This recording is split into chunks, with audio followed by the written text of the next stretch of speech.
Ahoj. Takže mám pre teba teraz tri otázky ohľadu Dňu tolerancie, áno? Čo pre teba znamená slovo tolerancia?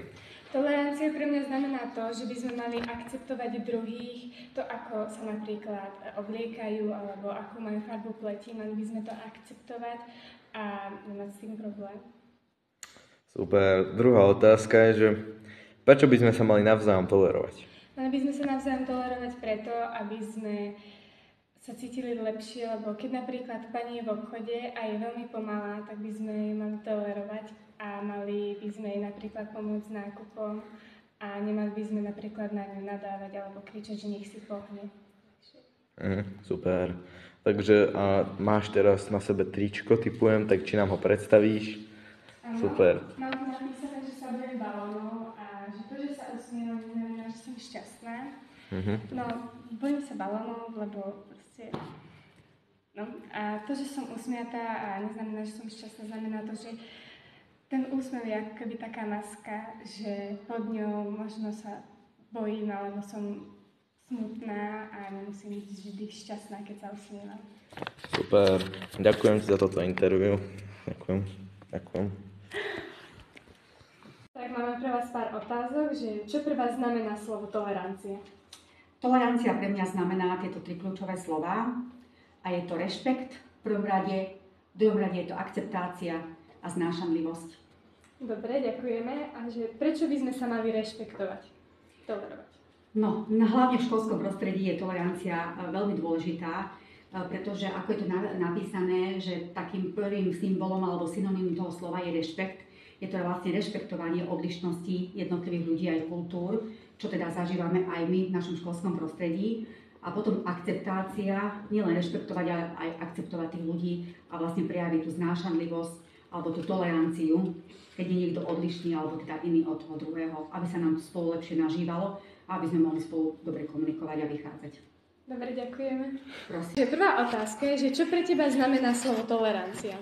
Tolerancia. Vieš? Dobre, tak ti dám druhú otázku.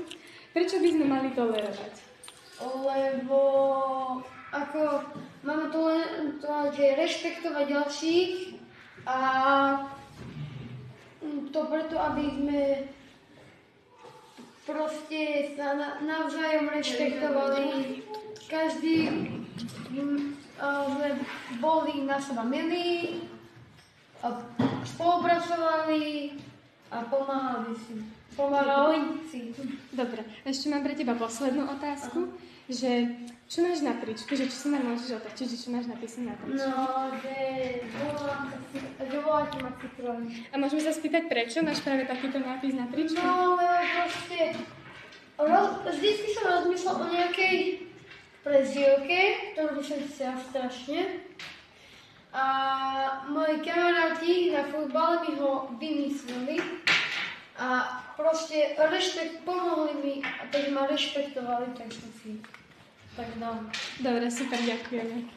Prečo by sme mali tolerovať? Aby sa druhí ľudia necítili nejako zle. Tak pani zastupkyňa, chceli by sme vám dať pár otázok. Napríklad, že čo pre vás znamená slovo tolerancia?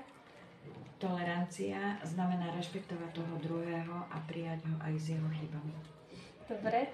A ďalšia otázka, že prečo by sme sa mali tolerovať? Tolerovať by sme sa mali navzájom, aby sme dokázali odpustiť, prispôsobiť sa a prijať vždy toho iného človeka aj s jeho chybami, nielen s pozitívnymi stránkami. Slovo tolerancia. Takže tolerancia znamená pre mňa akceptovať. Dobre. Že prečo by sme sa mali tolerovať?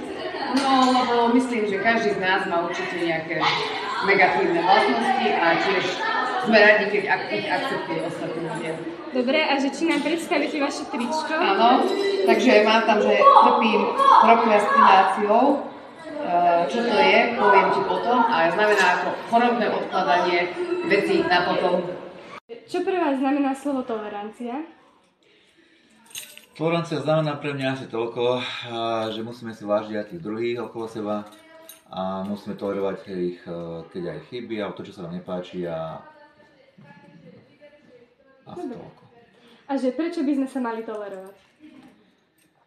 Pretože čím viac nás je rozdielných, tak tým sa tak posúvame a navzájom sa obohacujeme, či to vedomosťami alebo správaním. Takže keby sme boli všetci rovnakí, tak by to bolo veľmi zle. Takže čím sme rozličnejší, tak tým to je lepšie. Dobre, ďakujeme.